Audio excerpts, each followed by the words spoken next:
Well, muchas gracias, Chris. Buenos dias. Welcome. Good morning. Thank you very much, Chris. Welcome to the World Business Forum. Just wanted to get that out there. Cuando corre, You're like, for a él second, puede my entrar God, mientras does que- he speak Spanish? I'm afraid not. I'm very delighted to be here with you all today in this magnificent venue at this very important time in human history. Every once in a while, a new technology emerges that transforms the economic power grid and the old order of human affairs in ways that are both profound and often quite unexpected. And we've seen this play out time and again throughout human history, most recently with the rise of the internet. But before that, computing, television, radio, electricity, steam engine, really all the way back to the printing press. And now we're in this very interesting period in history where there's not one new technology emerging, but four, each of which has the potential to be as disruptive as any other technology that has come before. The first of these technologies is called blockchain. Blockchain is the technology that makes digital assets like Bitcoin and others possible. But what it really represents is a new medium for value online. In essence, a way for individuals and businesses and other organizations to move and store and manage assets digitally without the need for intermediaries like banks and other middlemen. The second big technology that is emerging is IoT, or the Internet of Things. And I'm not talking just about smart sensors in our home or glucose monitors or other connected devices today, of which there are already more devices than people. I'm actually talking about connected devices that can think and that can do transactions, economic agents that will be a core part of the smart infrastructure of tomorrow. The third technology is AI, of course. AI, an overnight success story, when in fact it's actually many, many decades in the making. AI is a technology that has hit the mainstream thanks to the rise of ChatGPT and other large language models. I think what AI does is allows us to really reimagine what we thought computers could do, and also what people can do when empowered with these new tools. And I think it's going to create untold productivity gains, but also untold challenges for society. And the final technology is extended reality. Extended reality is a term we use to describe both virtual reality and augmented reality. For 30 years, the internet has been two-dimensional, 2D, something that you see on a screen, whether that was a desktop computer and then a laptop and then a smartphone. This is always how we've interacted with the web. What extended reality promises is a spatial web, an internet that is integrated into our natural world.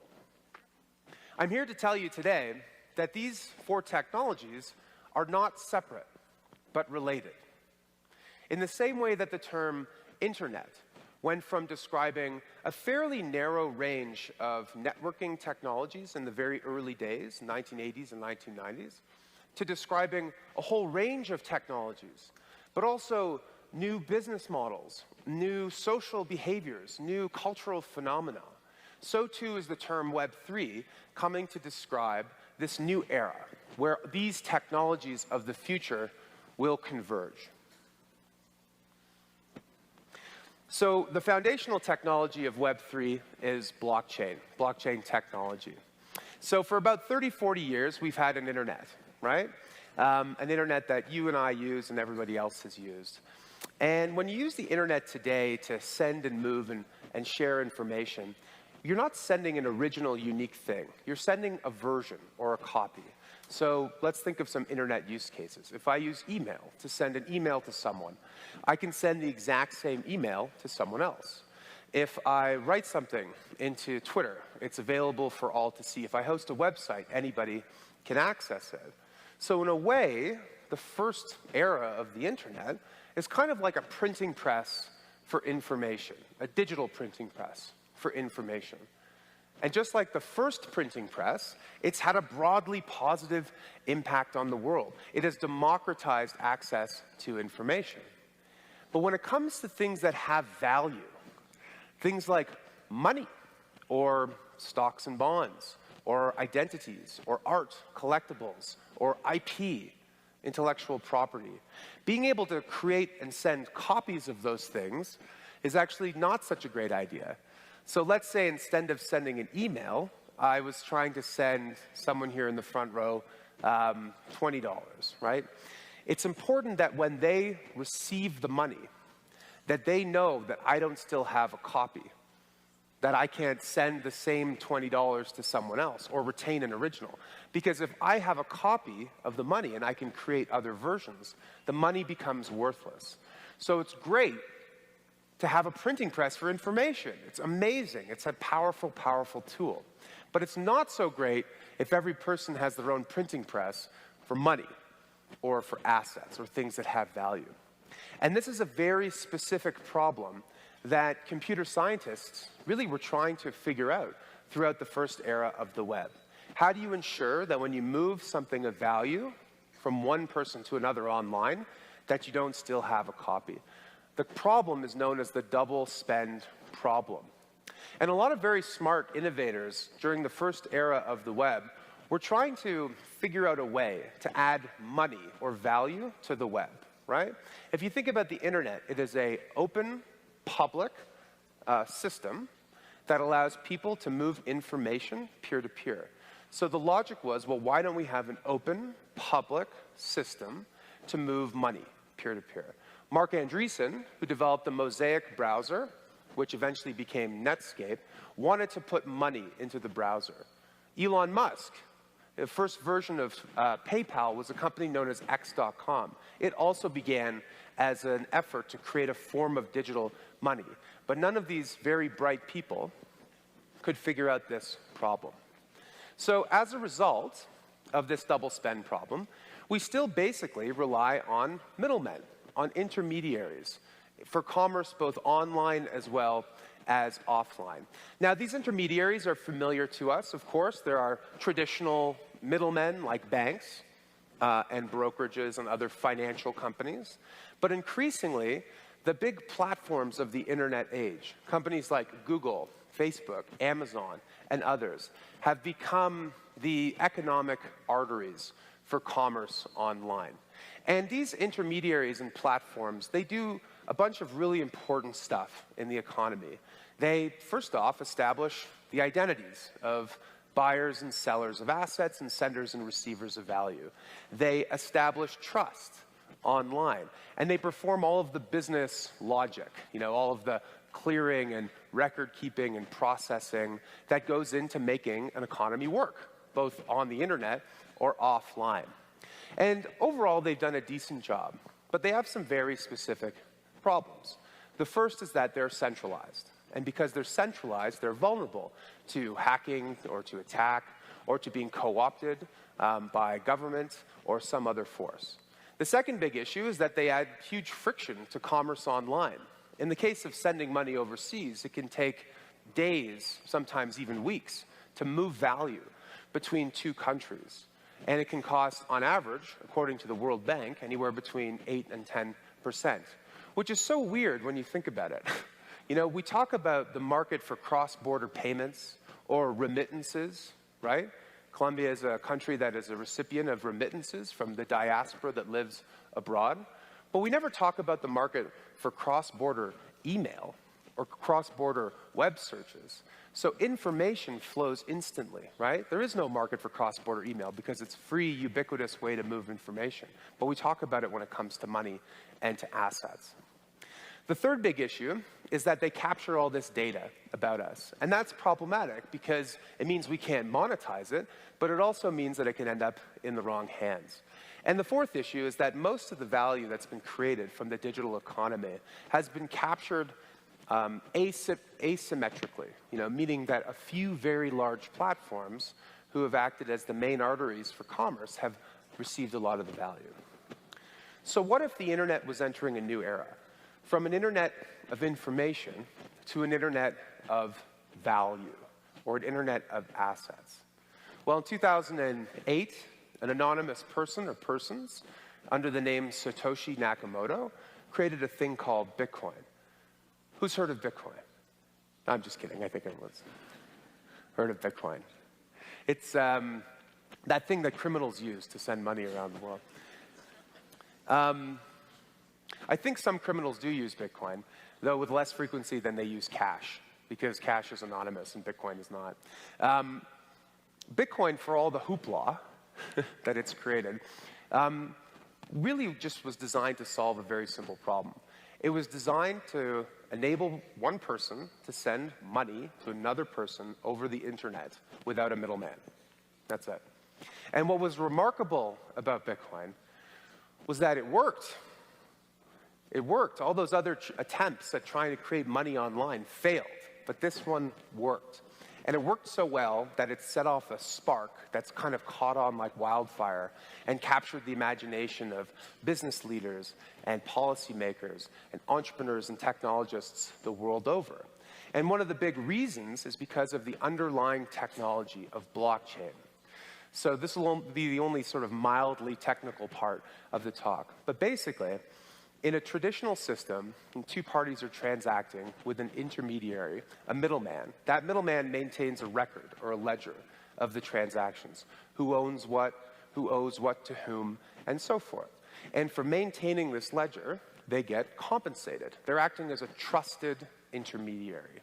So a blockchain is basically just a ledger, except instead of sitting inside of one company or a bank or government, it is available to anyone who's connected to the network. Anyone can see what's in the ledger. And anyone can do business on this system, but no single person can alter what is in the ledger. The only way it can get updated is by the whole network reaching consensus, by basically everyone agreeing that the transactions that have been approved are valid. And so in order to change the results of that ledger, you would have to basically convince the entire system or take over the entire system and try and rewrite the whole history of commerce in a matter of a few minutes, with the whole network trying to sort of fight against you. So it's basically a way to take trust from inside of a company and to decentralize it across a network. Now, blockchains can be used to record transactions in lots of different kinds of assets. Bitcoin just happened to be the first asset that used this technology. Sort of like how email was the first application that became widely used that used the internet protocols. But after email came the web browser and the mobile internet and all sorts of other innovations. So while the story begins with Bitcoin, it does not end with Bitcoin.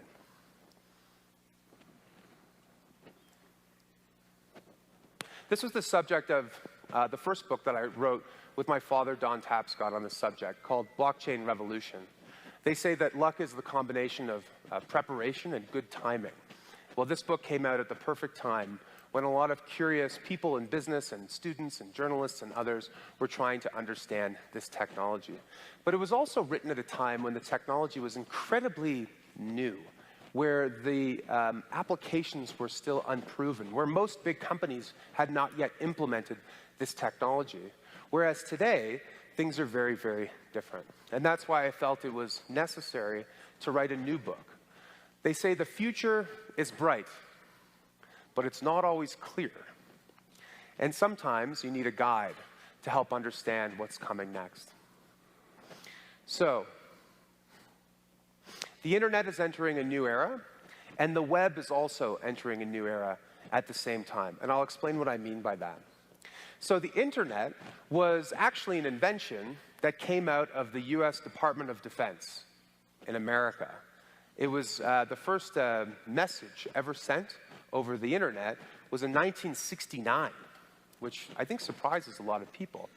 Originally, the plan, the idea was that we needed a decentralized network that could stay up and running in the event of a Soviet nuclear attack, right? So before that, there was one central communication hub. And the worry was that if there was a bomb that hit that one hub, then you wouldn't be able to communicate between all the different branches of the government, and you wouldn't be able to send launch codes to the different silos spread in the United States. So they thought we should create a decentralized communication network on a set of common protocols or technologies, so that if one part goes down, well, two other parts can continue to talk to each other. So it wasn't really a commercial application, right, when it was first developed. And throughout most of the 1970s and 1980s, the internet was something that was used mostly by technologists, by government officials, by academics. It wasn't until 1989 and the invention of the World Wide Web by a British computer scientist named Tim Berners-Lee that the web and the internet finally became a tool for commercial and for cultural upheaval. So the first version of the web didn't really emerge till the 1990s. Now, a lot of us who are old enough to remember recall this as the dot-com era, right? And the dot-com era, in many ways, sort of reflected the way in which we access the web. You would access the web on a desktop computer. You would type a URL into a URL field, and you would hope for the best. Because in those days, there weren't even search engines in the very early days of the web. You would just sort of type things into a URL and hope that some information came up. So most of the applications in Web 1 were basically ways to present static information on websites. So static information on websites. So you type a URL in, and information appears on a page. It's images, it's text, you can read it, but you can't really interact with it. You're not uploading your own content. The web is not being used as a tool to communicate. You're not finding community. You're not building, businesses online necessarily. It was very much a one-way medium. In the early 2000s to mid-2000s, some technology changes helped to usher in a new era of the web, or Web 2. What computer scientists like to call the read-write web. So basically what they mean by that is that not only is the web a place to go access information, but it's a platform that allows you, the user, to publish your own information and to program the web. So if you think about it, every time you load a photo onto Instagram, or you write something, tweet something, or if you, change your e-commerce platform and add a new widget, you're actually programming the web. You as a user are able to change the nature of the web. And that was a huge leap forward. So if Web 1 democratized access to information, so anyone, anywhere in the world, if you're in Bogota or Toronto, where I live, or you live in India, you type the same URL, you get the same information. That didn't exist before. Before, you were watching different TV stations and newspapers than I was. Now we can all access the same information. So Web 1 democratized access to information. What Web 2 did is it democratized publishing. It enabled anyone, anywhere in the world to share information to a global audience, right? To be able to upload their own content. And we got citizen photo bloggers and citizen journalists and commentators and so forth. And overall, Web 2 was a really positive thing. It onboarded billions of people onto the web. It created lots of value for new startups and some existing companies. And it also gave a way for people to share their voice online. The web is now entering a third era, Web 3. The read-write-own web.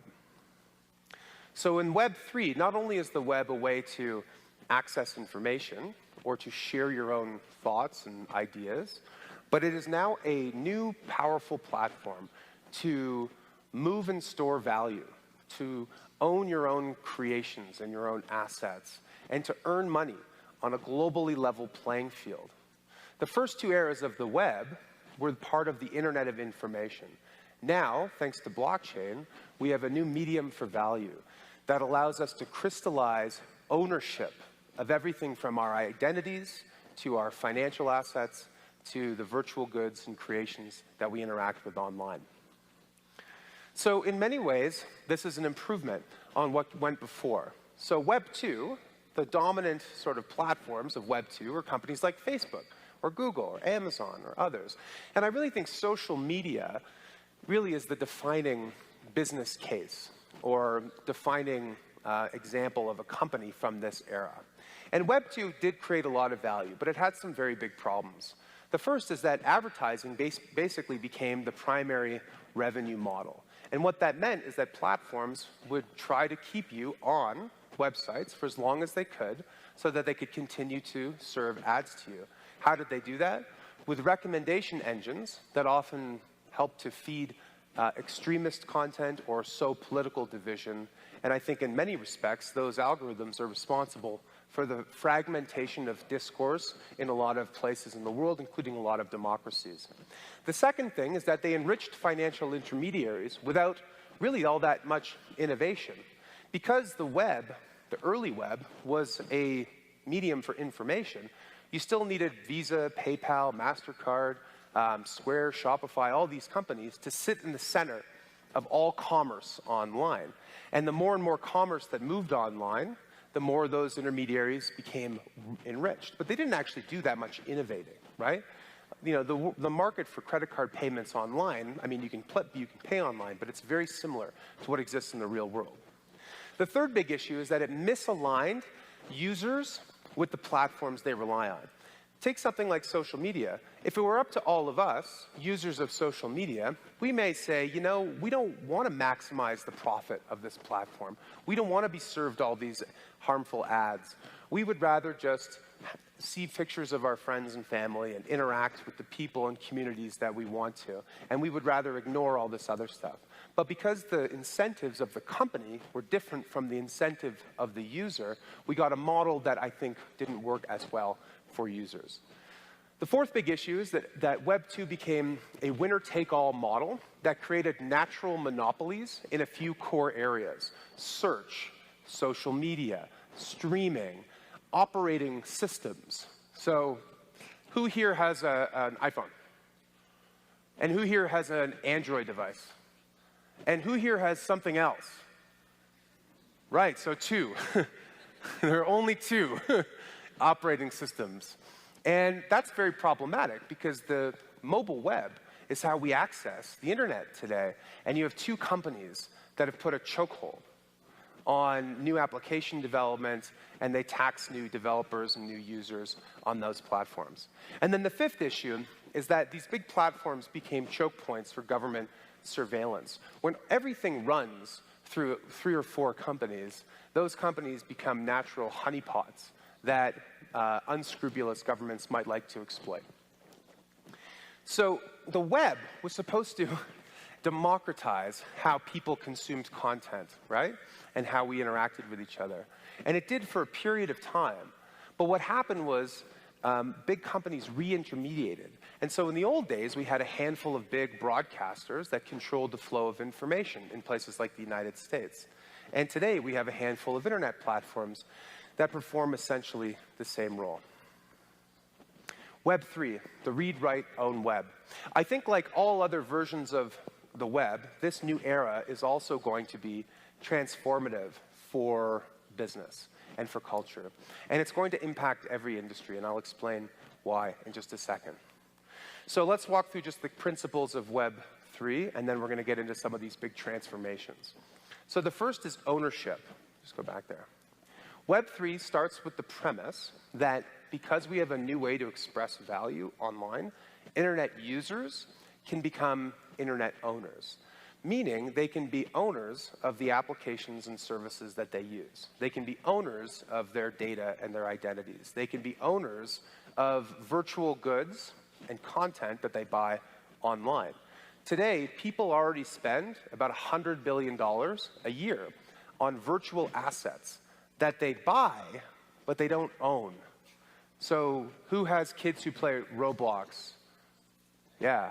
So your kids are using your credit card to buy a currency called Robux that only works in one game.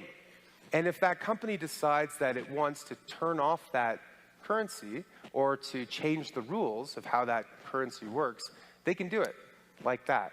So people are buying assets, but they don't have ownership, meaning they don't have control over those assets. They're beholden to companies. The second big principle of Web3 is governance. The idea that with ownership comes some responsibility or obligation, maybe. And if you're going to be an owner of a new application or platform or asset, then you have to govern those assets as well. The third is commerce. Just as a fundamental rule, most of the new innovation that's happening around blockchain is transactional. It's all about the movement and storage of assets, which makes sense because blockchain is a medium for value. And the final thing is identity, which I will explain in my remarks a little later on.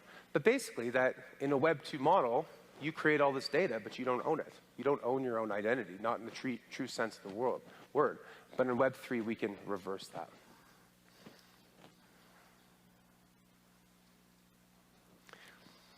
I want to say one quick thing about AI before moving on, which is that AI is an overnight success story, decades in the making, as I said earlier.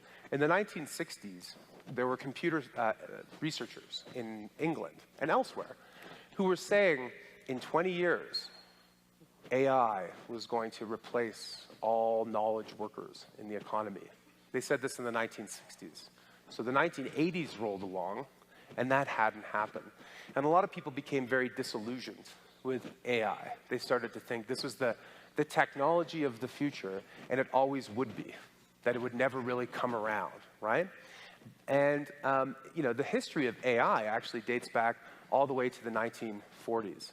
So this is Alan Turing, who is a very brilliant British computer scientist, technologist, really considered the inventor of the modern computer, and also someone who was a pioneer in cryptography, helped to use cryptography in computing to decode Nazi signals and help to win the war.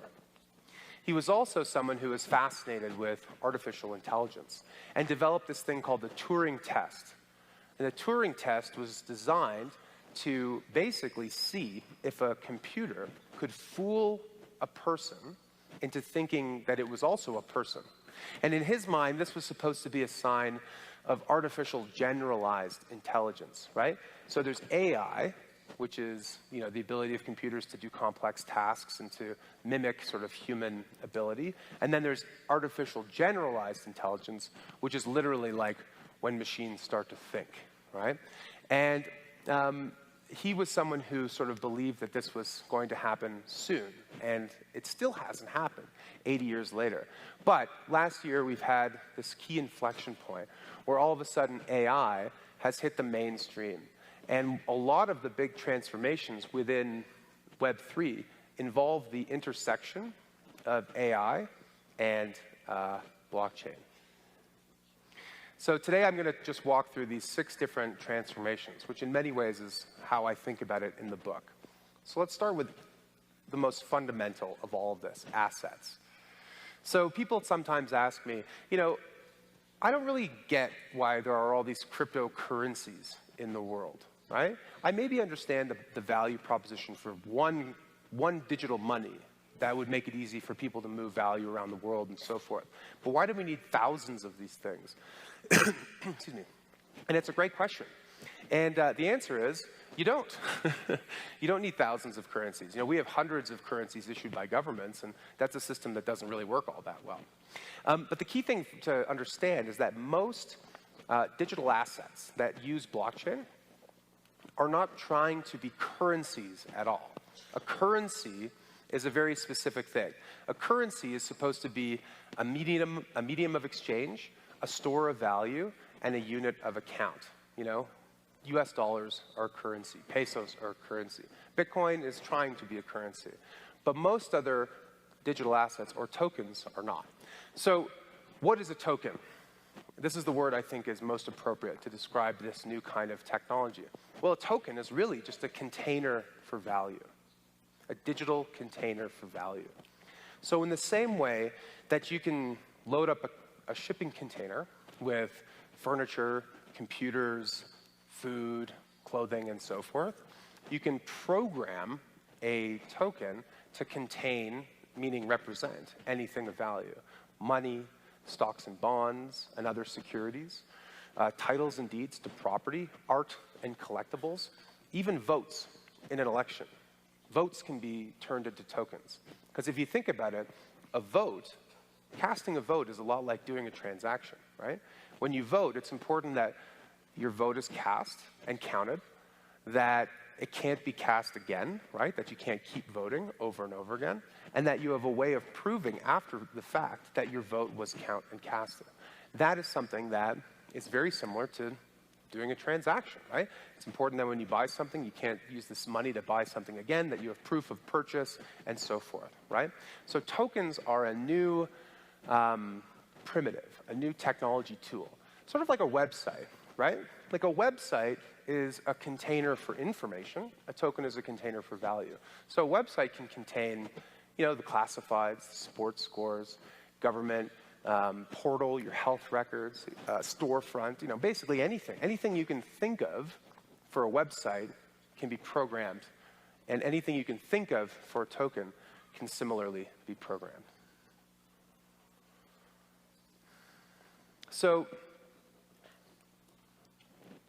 this might sound kind of far out there, but in my view, it's not. I think it's actually part of a very natural progression of how our economy has evolved over many, many centuries. So one trend that has happened really since the medieval period is that assets and wealth have become more democratized. So in medieval times, in 1068, they did this accounting of who owned all the wealth in England. It was a thing called the Doomsday Book. And the Doomsday Book did a cataloging of wealth and showed that the king owned 1/4 of all the land, and the church owned 1/4 of all the land, and about 50 other families owned the rest. The vast majority of people in Norman England owned nothing. And that's basically the wealth structure of most medieval economies. Whoops. During the industrial period, this began to change slowly, because wealth wasn't just created with land. It was created with industrial plant and equipment, and you got this new group of wealthy individuals known as capitalists. Now, the capitalists of the industrial age were very, very wealthy, much wealthier than people are today compared to the rest of the community. But they owned less of the wealth in society than people did in medieval times. So Cornelius Vanderbilt, some people would say he was the wealthiest person of all time. Well, actually, when he died, if you had to liquidate every single thing he owned, sell all of his assets, it would have taken one out of every $11 out of circulation in the US economy. That's a lot. But in medieval times, you couldn't even try to sell the assets of the king or the church because it was just too great, right? In the 20th century, wealth and assets also became more democratized, especially in places like the United States and Canada, where I live. And there was a couple of reasons for that. One was government policy that made it easier for people to own their own home, right? So today in the US or Canada, 60-70% of people own their primary residence. But a lot of the reason was innovation, technology innovation. So in the 19th century, most average people weren't in the stock market buying and selling stocks because the fees alone of trading securities would have made it just too complex and expensive.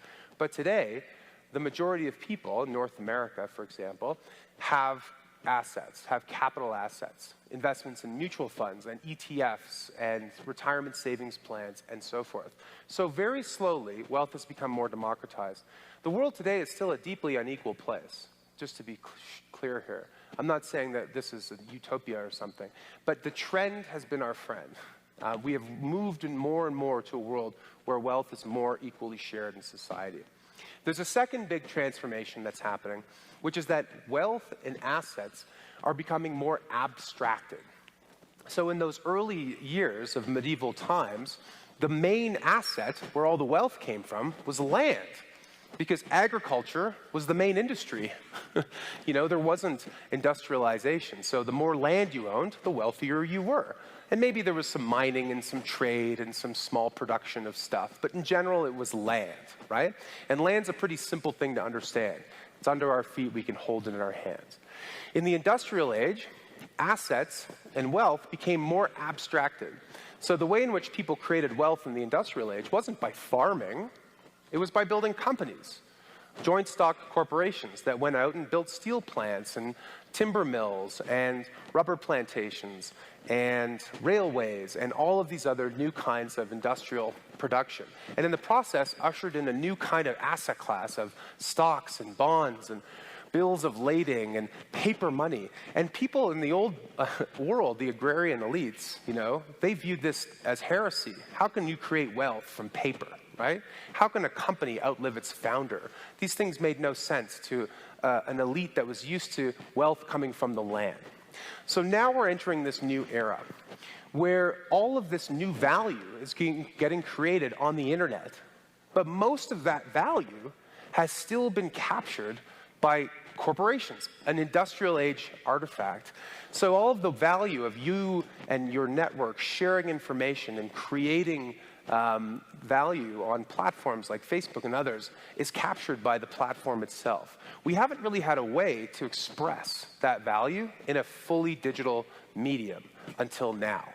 So if land was to feudalism what the joint stock corporation was to the industrial age, then tokens, token-based organizations, I think will be the way in which we capture value in the digital economy. This is part of a very profound change that's happening, which is that when we use the web, we're internet users, right? And what Web3 promises is to turn internet users into internet owners. Tokens, because they're just software, can be programmed to do lots of stuff. They can be programmed with intelligence, what's known as a smart contract. So a smart contract is basically a piece of software with a bank account.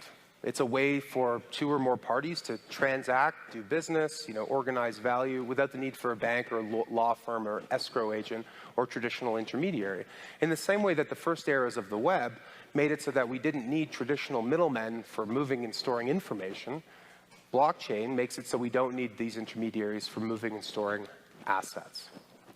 Now, I've worked on this thing for a few years, and I add new modules over time. This is known as a taxonomy, right? It's the token taxonomy. And I think it captures pretty much all of the different ways in which tokens are being used today. So you'll notice that cryptocurrencies are just one of 11 different types. There are others, like securities tokens, like tokenized stocks and bonds, for example, are nothing like currencies. They're just shares of enterprises and other organizations. Or CBDC, central bank digital currencies, tokens issued by governments. That's also something that's quite different. Now, I think eventually this kind of taxonomy will be sort of redundant, or sort of silly. The idea that we would have a taxonomy of tokens will sort of be like having a taxonomy of websites, What are the things that we can do with a website? Ooh, I know, a newspaper. Ooh, a magazine. Ooh, the classifieds, I mean, in the 1990s, that's how people were thinking. It was, what are the things you can do with a website? Now we know that a website is infinitely programmable. We can do anything with a website. And I think the same thing will be true for tokens. So in the Web 2 model, you, me, everybody is out there sharing information, creating data constantly. And this data is not owned by you and me. It's owned by our government or our financial institution or the big technology companies and social media giants that we rely on. And what we do is we provide this thing that creates all the value. Don't take my word for it. Data, the most important asset class of the digital age, has created $10 to $15 trillion of market value in the biggest companies in the world, right? In the 1990s, the biggest companies in the world were banks and companies like Unilever and General Electric, right? Now, they're all technology companies. And what do they all have in common? Access to data.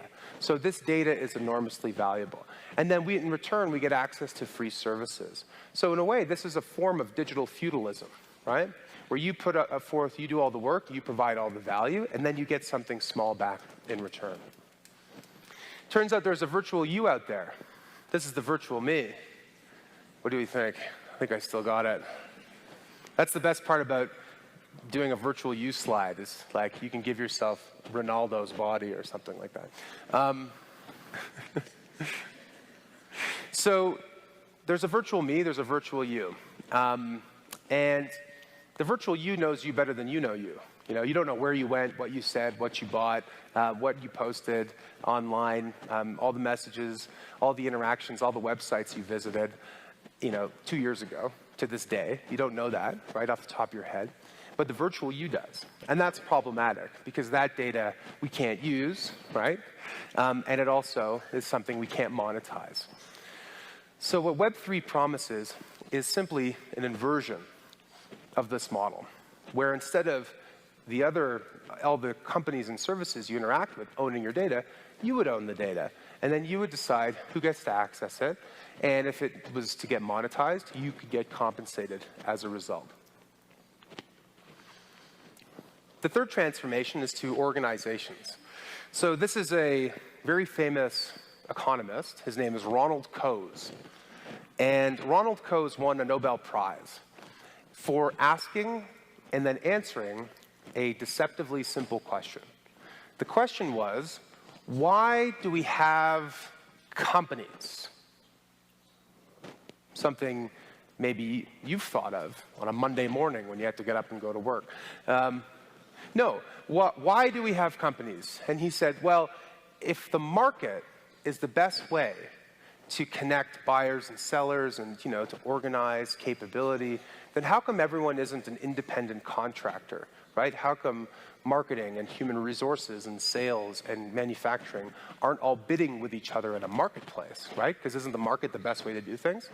And he said the reason is transaction costs. That would just be too expensive if everyone had to constantly contract and find the right information. It would just be too expensive. And he said the reason that companies exist is transaction costs. So long as it's cheaper to do something inside the boundaries of a firm rather than in an open market, inside the boundaries of the firm, the company will continue to grow because that's the better way of doing it, right? So at the time, he was looking at companies, he was writing this in the 1920s and 30s. And he was looking at companies like the Ford Motor Company, right? He said, look at the Ford Motor Company. They don't just make cars. They have a timber mill.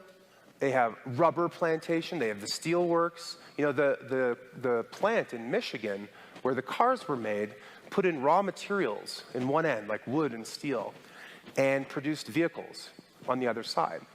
Henry Ford understood that it was cheaper to do things inside of the company than in an open market. Because in the 30s, the cost of transactions was really high. The cost of search, how do you find the right information? The cost of coordinating, how do you communicate with different counterparties in a supply chain to get them all working on the same thing? The cost of contracting, hiring lawyers to enter into business agreements and so forth, and the cost of establishing trust. So as technology progressed over the course of the 20th century, a lot of those transaction costs went down. So now, if you needed to find information, well, you could go to the yellow pages. And then eventually you could just search on the internet, right? And if you needed to communicate with someone, you could just pick up the phone or send them a telex or send them an email or do a Zoom call today.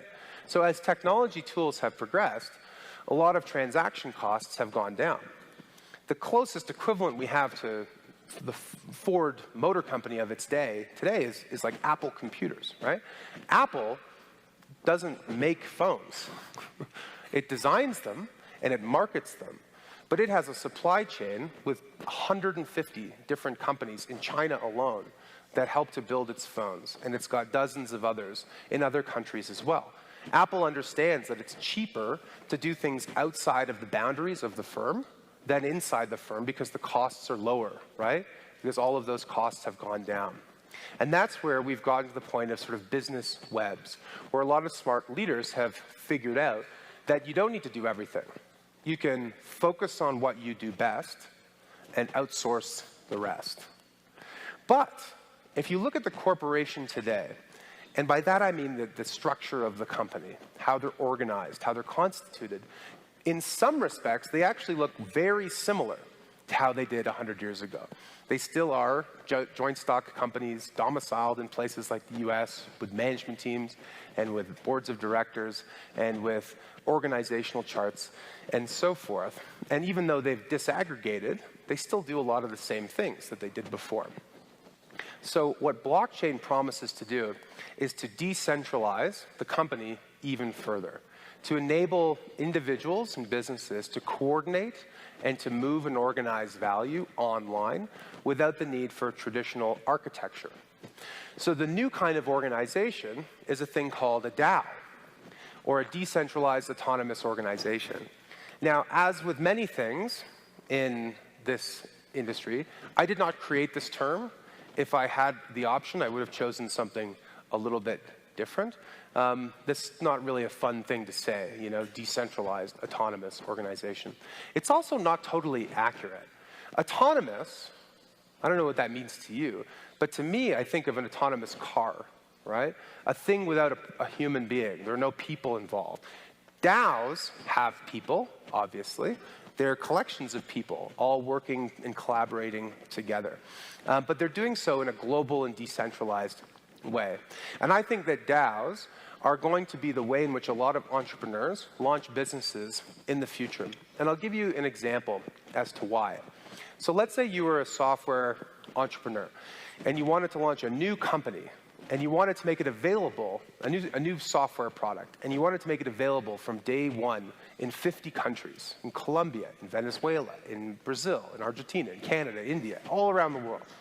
And you not only wanted to incentivize your employees with equity, but you wanted to make your users owners, right? You wanted to make it easy so if you're using the application, that you could earn a piece of that application. You could become an owner of the platform. Well, with a traditional company, how would you do that? You couldn't. You'd have to have different agreements in every country. You'd have to have agreements translated into different languages. You'd have to have lawyers enforcing the terms in all these countries. It would just be prohibitively expensive. But with Web3, we can enable users to become owners by just simply earning a token reward that gives them ownership and a say in the governance of the platform, just like owning stock in a business. But instead of it only belonging to the founders in Silicon Valley or in New York or wherever, it can belong to everyone that creates value for the platform. So where does this leave enterprise leaders? I know I can see a lot of very well-heeled, sophisticated people in this audience. Maybe you're a CEO or an executive at a company and you're thinking, what does this mean for me? Well, I think that right now is the perfect time to start exploring these new platforms, these new blockchain platforms. The technology itself is ready for prime time. That actually wasn't true when we first started writing about this. Ethereum, which is the main platform where most big enterprises like Starbucks and Visa and MasterCard and PayPal and PepsiCo and LVMH and others, they're all building on this network. And one of the reasons that they're doing that is that the Ethereum network has just changed its security mechanism, the way in which it validates and secures the blockchain, so that it doesn't use any more electricity than the average data center. And then finally, there are increasingly a whole new range of consumer-facing token applications. In the early days of blockchain, a lot of enterprise leaders were trying to boil the ocean. They were trying to reimagine how their whole business worked from the ground up. Nowadays, smart leaders understand that you don't need to change everything. You can think of Web3 as a toolkit. And inside the toolkit are all these tools. And you can use these tools to connect with new customers or target new markets or launch new products and services. There are clearly ways in which this technology disintermediates a lot of companies. There's an innovation in tokens known as a stablecoin. Who's heard of stablecoin? Just raise your hand. Yeah, so quite a few people. I mean, a stablecoin is a token backed by US dollars that sit usually inside of a bank account in the United States. And they enable people anywhere in the world to move dollars peer-to-peer. So every person, most people in the world, I'm a Canadian, I have a US dollar bank account. Most people want a US dollar bank account, a way to store and move dollars. And now they have a way to do that peer-to-peer. So what does that mean for traditional banks and other financial intermediaries that are used to providing those kinds of services? So that's the threat of disintermediation.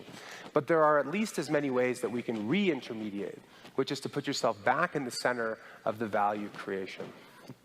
And we're going to talk about some of those in the industries section here.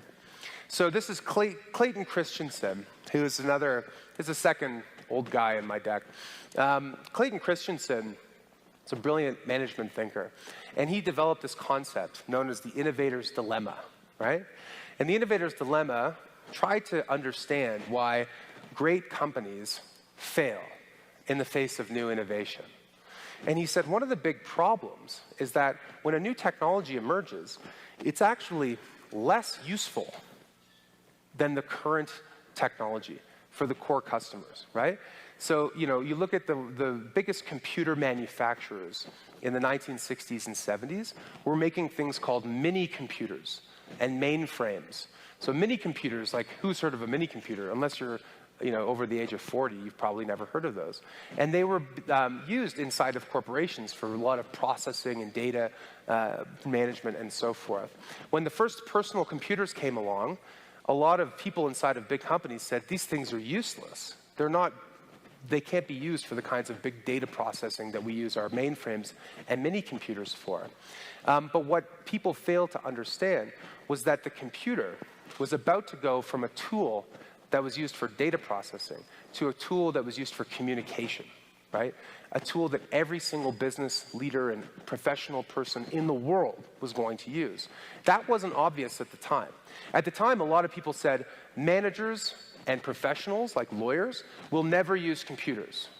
Do you know why? Because they would never learn how to type. Typing was something that secretaries did. And so the whole computer revolution would never happen because people wouldn't learn how to type. So the old technology for data processing was more useful, but the new technology changed the nature of the industry. Another good example is motorcycles. In the 1970s, Japanese motorcycle manufacturers came to America, and they had these very small bikes that were used mostly as delivery vehicles in Asia. And the existing market of American motorcycle riders liked big Harleys, that went vroom, vroom, vroom. And they saw these little bikes and they thought, these are useless. And Harley-Davidson and all these other companies ignored them. But what ended up happening is that these small bikes unlocked a whole new market of young people who enjoyed going off-roading and mountain biking and all these other things. And so what happened was that the entire market for motorcycles in the US grew by 50x over the course of the next 2 decades. Because all of a sudden, the motorbike was something that almost anyone could own, right? So this is the innovator's dilemma. How do you embrace new technology without disrupting your existing business, alienating your existing customers? And then how do you choose the right technology? And how do you work within your resources to manage it? So Christensen said, markets that do not exist cannot be analyzed. Not only are the market opportunities unknown, they're unknowable. And by that he meant, whenever a new technology comes along, we often say, how can this technology help me save money with my existing business? So AI is a good example, right? So nowadays, everyone's saying, maybe with AI, I can reduce my call center workforce by 80% because I can have AI in the call center instead of people. But no one's asking, well, what happens to your whole business because of AI? It's not just a matter of cutting costs. It's a matter of creating revenue, creating new opportunity. Blockchain is another one. When blockchain came along, everyone said, we can use this as a way to reduce the cost of clearing and settling transactions in traditional markets because it can all be done peer-to-peer in real time. This is true, by the way, but it ignores all of the other kinds of use cases and applications that come out of it. So one of the big challenges for business leaders is to figure out the timing. Where are we in all of this? This is the S-curve for innovation. And the S-curve basically plots how technology grows over time, what the economic output is. So in the early days, a lot of time passes, and there's actually not a lot of growth as the technology is sort of figuring itself out, right? But all of a sudden, it hits an inflection point. ChatGPT, stablecoins, the rise of Vision Pro by Apple, new connected devices and driverless cars. Like, I'm giving you some examples of things in the 4 technologies that I've described that may be helping to turn the corner, where every unit of time creates that much more growth and that much more economic output. But eventually, it starts to taper off, where it doesn't matter how much money you put into something, you're only going to get a limited amount of new output, right? It doesn't matter how much money we invest into internal combustion engines, cars that burn gas, there's a physical limit to how much mileage we can get from those cars, right? Eventually, the growth tapers off.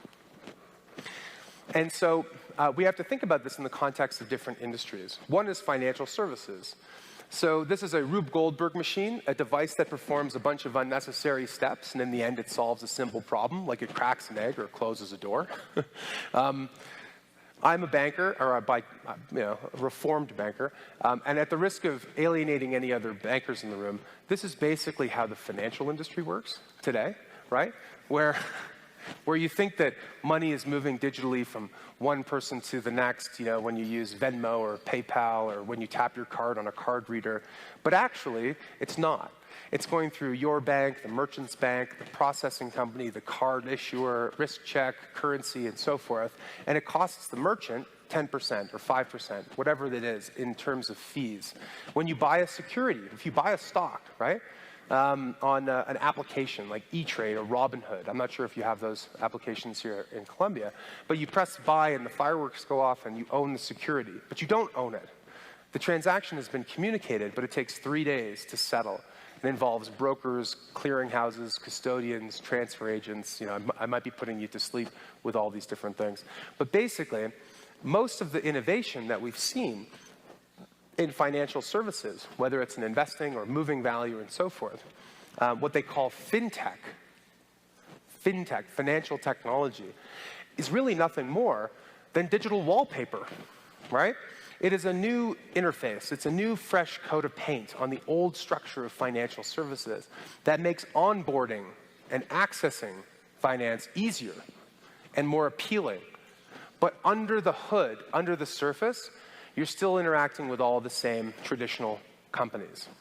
So within Web3, the financial frontier of Web3 is known as DeFi, decentralized finance. And what decentralized finance is trying to do is reimagine peer-to-peer models for every single function of the industry.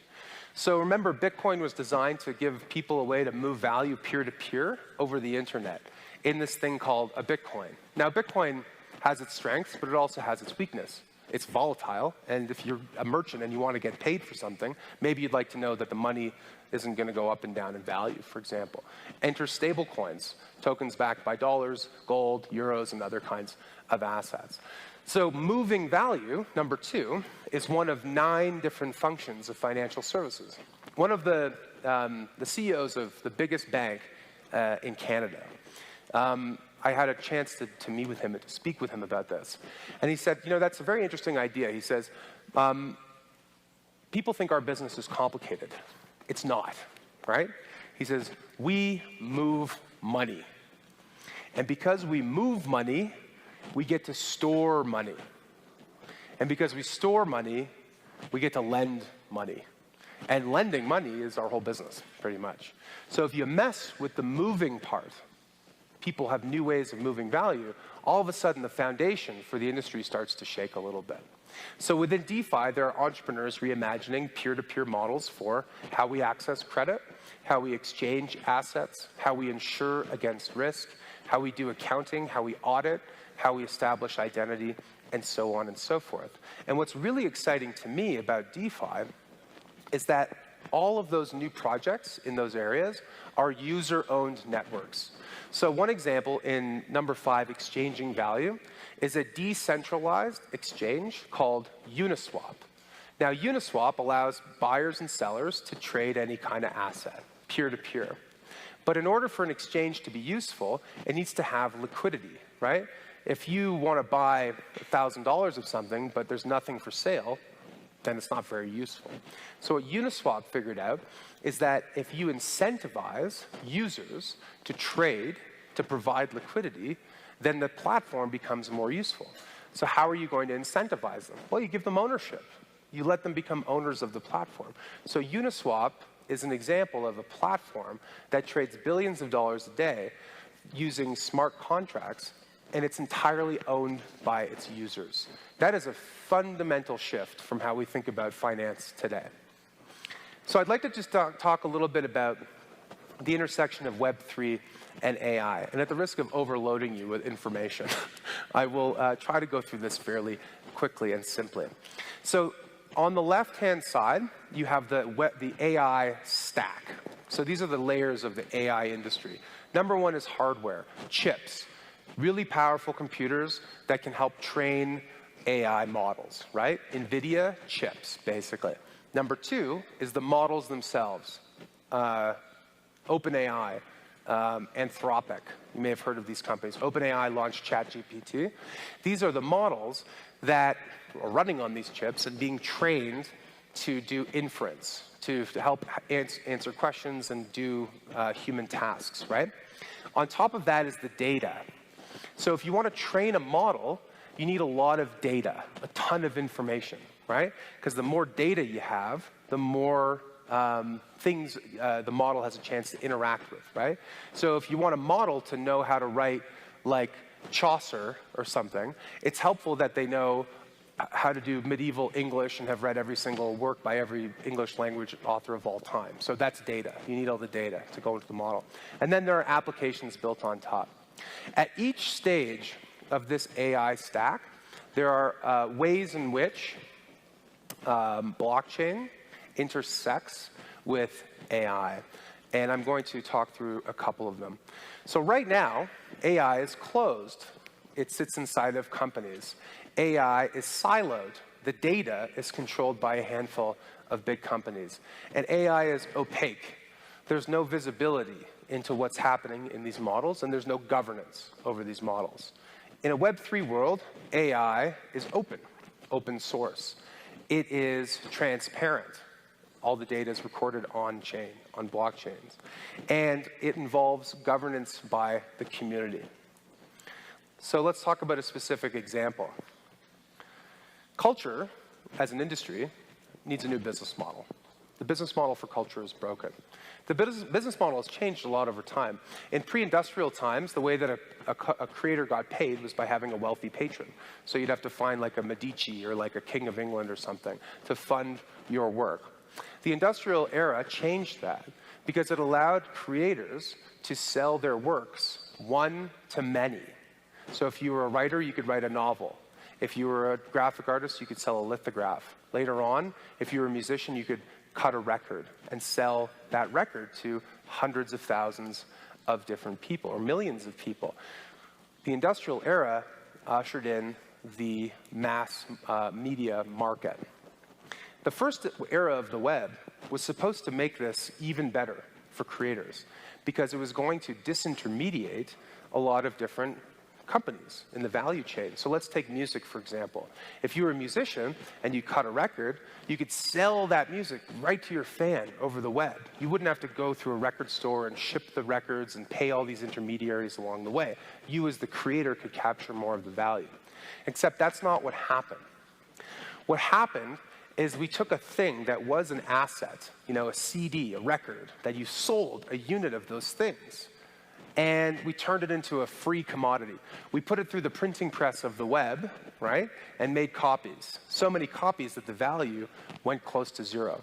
So now we have new intermediaries, new platforms that sit between artists and their fans, streaming platforms. And the upshot, downside of that, is that creators get paid less and know less about how their art is getting consumed. And now we have the rise of AI. Who knows what AI is going to do for creative industries? Some people think AI will be a huge tailwind for creators because it will turn creators into all of us. We'll be able to provide prompts to models that will go and create new music and new art and so forth. Maybe. What's equally as likely, maybe more likely, is that executives in the entertainment industry will say, we don't need people at all. We can just get ChatGPT to write the script. We can get DALL-E to do the visual FX. We might not even need the actors. We'll just get their face, and we'll put it on a digital avatar. And the creators won't get paid anything, and we'll get to keep all of the upside. So I don't know which way we're headed, but I can tell you right now that the model for culture is broken. So how does Web3 change that? Well, the first thing is that it creates new ways for fans and artists to connect through digital assets. So fans can sell digital collectibles or digital tickets, credentials to help access new services, exclusive content, and so forth. So that's one example. Number two is that it gives creators a way to fund creative ventures by tapping into their fans and having their fans invest through the issuance of tokens, which provide ownership over content libraries and so forth. And the third way, and I think the most important way, is that it gives us a way to ensure that if content is used to train an AI model, that the creator gets paid fairly. So IP, intellectual property, is an asset. And like any other asset, it can be tokenized. So if an AI model uses some famous playwright or screenwriter's content to train the model and to produce a new script, the original author should get paid, right? They should get paid fairly, and they should get paid promptly. And we can do that because we can trace and track the IP using tokens and create a payment that goes back to the original creator. Just so we understand what we're talking about, this is level 2 on the data side. If data is decentralized and people own and have custody over that data, then we can ensure if it's used that they get compensated. Another area is in science and scientific inquiry. So right now, data is siloed, and a lot of clinical trial studies and drug companies, universities, and so forth would love to have access to patient data, for example, to run studies. But there are issues. One is around privacy, and the other is around compensation. Well, what if you could anonymize that data and feed it into a scientific model? And if that model was used to create a breakthrough drug, the creator of the data could get paid fairly. So this is an emerging area in Web3 known as decentralized science, or DeSci. Another area is in education. I have 2 kids. One is 4.5, and the other one is 2. And I'm pretty sure that the 2-year-old is going to have a lifelong companion. And this companion is going to be her tutor, her guidance counselor, her life coach, her nutritionist, her career advisor, and so on and so forth. And this companion will not be a person. This companion will be AI. And I'm not sure how I feel about this, by the way. I'm not saying this is a good thing. I'm just saying this is a reality. So if we're going to have AI that deeply involved in our lives, in our kids' lives, don't we want to know what kind of data it's trained on? Don't we want to have transparency into the model? Shouldn't we have some say in how it's governed? Shouldn't these things be open source so that we can improve and understand them a little bit better? And I think that is a necessity to make this happen. The final transformation within the industry category, and there's actually more even in the book, these are just some of the industries that I'm talking about today, is in physical infrastructure. So I talked earlier about how we can create user-owned networks for things like financial services, right, Uniswap. We can also create user-owned networks for physical infrastructure. So, for example, there are 3 companies today, Amazon, Google, and Microsoft, that control 75% of the entire cloud computing market, right? So almost the entire internet is running on 3 companies' servers. And I think that's problematic. But the good news is that there are actually more computer chips outside of those companies than inside of those companies. And a lot of them might even be sitting in your home. You know, if you've got the new MacBook Pro, you have a GPU, a graphic processing unit, in your computer that is better than anything a data center had 18 months ago, for example. So how do we harness all of this physical infrastructure together to create a decentralized physical infrastructure network? Well, you need an incentive. You need to align the incentives of users with the network. So if you're a user of one of these networks and you decide to pool your assets, then you can get compensated. So within the world of decentralized physical infrastructure, there are dozens of new networks that are user-owned networks where people have pooled assets or resources. Those assets could be computer chips, PCs, small data centers. They could be dash cams. There's a company called Hive Mapper that has already mapped 10% of the whole world's surface by crowdsourcing mapping data from dash cams and by providing a form of incentive to the people who share that data. They're remapping cities like New York every couple of months, which is better than Google could ever do. Maybe it's internet hotspots. There are parts of the world, the last mile of a lot of networks. In Canada, it's in the north of our country, probably in rural communities in Colombia and elsewhere, where we can knit together Wi-Fi hotspots to create decentralized networks. So why is this a good idea? Well, for one, it helps to fulfill the web's promise. It doesn't really make sense for a decentralized network to run through 3 companies. So having more options makes the network more resilient. Number 2 is it can enhance performance. A lot of the things that we talk about, AI, the metaverse, which I will get to in a moment, and others, they require vast amounts of infrastructure and computing that we don't currently possess. So if we actually want to make this stuff a reality, we got to harness all the resources that we have. And then the final thing is choice. The more choice you have, the more competition, the better the service offering is going to be. So I mentioned at the outset that for 30 years we've had a 2-dimensional web. And I want to provide one small caveat, which is that I actually think since the smartphone came out, we've had a 2.5-dimensional web, right? In the old web, you sit at a computer, you type, information appears on a screen. It is literally 2-dimensional. With a smartphone, you're traveling through the world, you're interacting with the natural environment, you're hailing an Uber, finding a restaurant, you are connected to the physical world. And so in my view, virtual reality and augmented reality is not a great leap forward, it's just a stepping stone in the same direction. Every 20 years or so, the way in which we access computing changes. So the first computers were mainframes. The second generation of computers were mini computers, what I mentioned earlier. The third were PCs. The fourth were smartphones, right?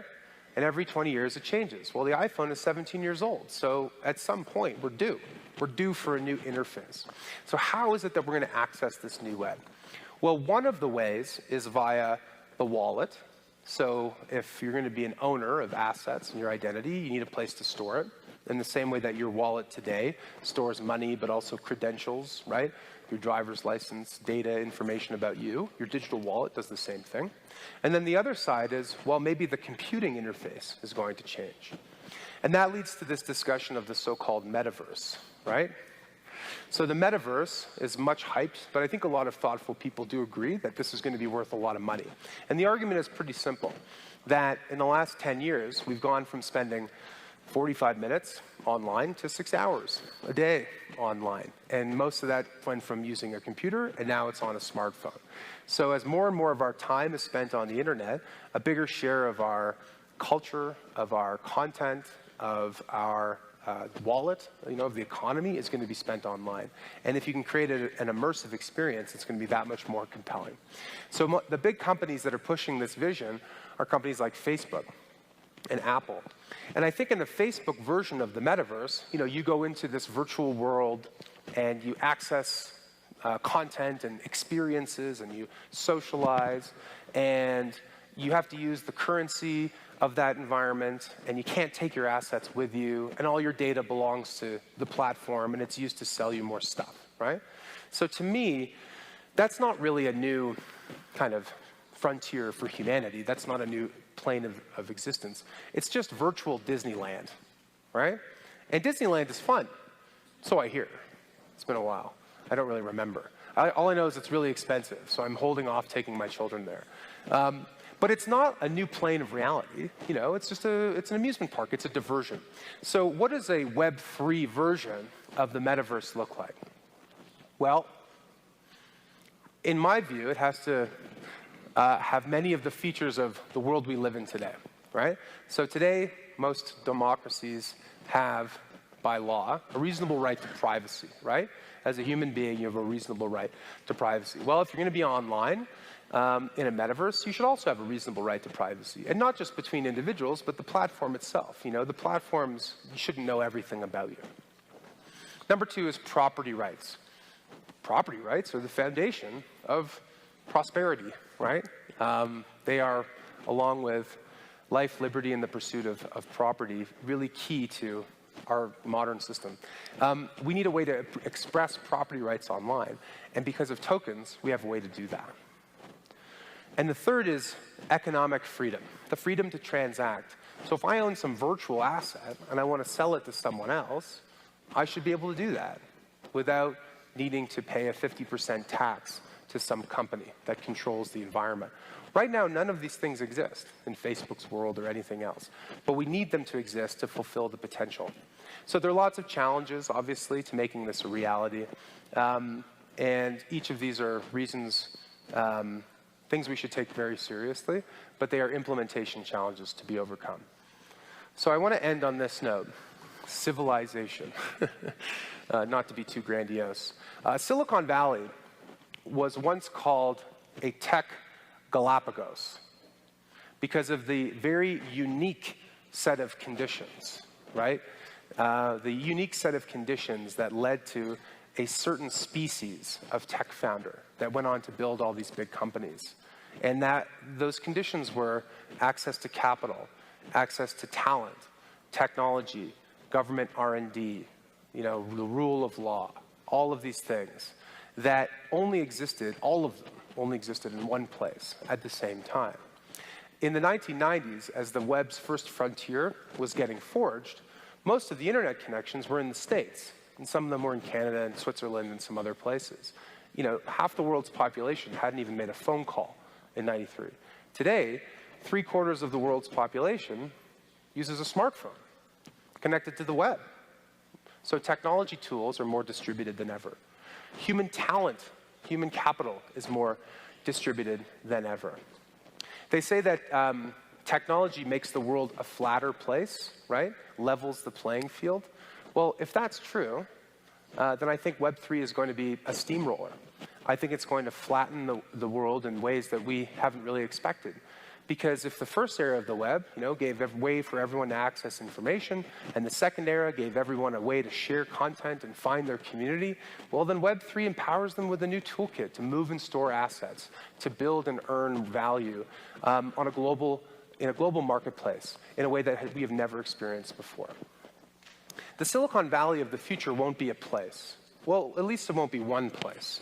It will be many places. It will be people knit together, working online, collaborating, building value together. So there are lots of reasons why Web3 holds immense potential, why technologies like blockchain or AI or extended reality could usher in a new, more prosperous, more bountiful, more fair economy. There are lots of reasons why they may not, or why they may fail to reach their potential. A lot of technologies in the early days have sort of stumbles, and those stumbles do very little to derail the growth. So the first railroads, a lot of rail cars derailed, and people died. But rail cars kept on getting built, railways kept on getting built. A lot of mines collapsed during the early steam age, but people kept building mines and so on and so forth. So sometimes technology has the momentum of a runaway train, so to speak. But other times, things happen. Nuclear power, if implemented at scale, has the potential to completely wean us off of fossil fuels, to reduce the carbon footprint of the planet, and to help us to avoid a climate disaster. But in the 1980s, new nuclear power plants stopped getting built. Does anybody know why? Something that happened in the 80s. Chernobyl, right? So there was a disaster, and this disaster caused the public perception of this technology to change. And as a result, that technology never reached its potential. Nuclear power is still a big part of the energy mix, but it is not yet where it could be. So there have been stumbles in these different technologies, whether it's AI, blockchain, virtual reality. Many of these technologies have seemed to be right around the corner, but then have taken longer than expected. As Bill Gates said, people generally tend to overestimate the impact of a technology in the short term and underestimate its impact long term. But there are lots of reasons, as I pointed out here, why a lot of these technologies might not reach their potential. Criminals will use it. This is an interesting one. Technology has no moral agency. It can be used for good and for bad. Web 1 democratized access to information. It also democratized access to disinformation. Web 2 democratized access to publishing. It also democratized access to publishing hate speech and quackery and nonsense, right? Web 3 democratizes access to ownership, gives us a way to launch new ventures. It also makes it easier to launch new scams on the internet that have found a lot of victims, right? So we need to understand that technology has no morality. It is a tool, and it depends on who's wielding it. So the book is called Web3, Charting the Internet's Next Economic and Cultural Frontier. And I chose the word frontier for good reason. Some frontiers are for experts only. They require vast amounts of capital or superhuman strength, right? Climbing Mount Everest or going to the moon or something. And all frontiers have their fair share of risks as well as rewards. But the most bountiful of frontiers in human history are the ones that are pushed by everyday people, or at least the people who have self-selected to get educated and to be curious and to set off in a new direction in life and in their career. Now, this is a book that's meant for, and an idea that is meant for the frontiersmen, the adventurers, but it's also meant for everyone. Maybe you're a student deciding on a new career trajectory. Maybe you're an executive who wants to understand how these technologies impact your business. Maybe you're a policymaker who wants to know what they can do to make their city, their country, part of the Silicon Valley of the future. Or maybe you're just someone who's curious about what's coming next and wants to play a role in shaping it. Even the most intrepid adventurer, though, needs a guide. And so with humility, my hope is that mine proves useful. Thank you all very much. It's been a pleasure. Thank you.